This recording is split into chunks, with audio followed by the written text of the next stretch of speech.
అటు చంద్రబాబు కుటుంబం ప్రకటించిన ఆస్తుల కంటే 50% అదనంగా ఇస్తామని, వాటిని డ్వాక్రా మహిళలు, నిరుద్యోగులు, రైతులకు పంచగలరా అని వైఎస్ఆర్సీపీ ఎంపీ మిథున్ రెడ్డి సవాల్ విసిరారు. లోకేష్ ప్రకటించిన ఆస్తులన్నీ బూటకమన్నారు. ఆస్తులు డిక్లరేషన్ ఎవరిని మెప్పించేందుకు చేస్తున్నారో చెప్పాలన్నారు.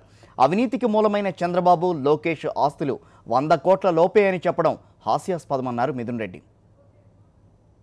ఏవైతే ఆస్తులున్నాయో వీటన్నిటి కూడా ప్రాథమికంగానే మీకు 50% ఎక్స్ట్రాగా ప్రజలందరూ కూడా కలుసుకొని ఇస్తాము.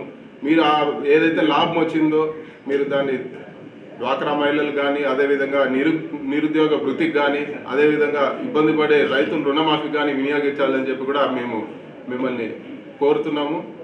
ఎందుకంటే మీకు ఎంత ఆస్తి ఉందనేది మాకు అనవసరము, కానీ ఎంత ఆస్తి ఉందనేది మీరు సక్రమంగా డిక్లేర్ చేయాల్సిన అవసరం అన్నదే మా వాదన.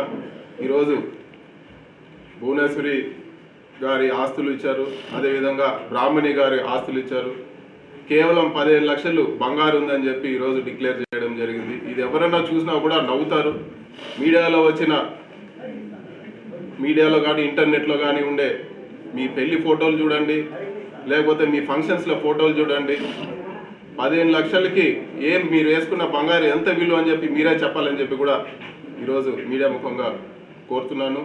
ఇవన్నీ కూడా మీరు చిత్తశుద్ధి లేకుండా ఏదో ఒక ఆస్తులు ప్రకటన చేసి ప్రజలందరూ కూడా ఇది నమ్ముతారనుకుంటున్నారు. ఇది పొరపాటు.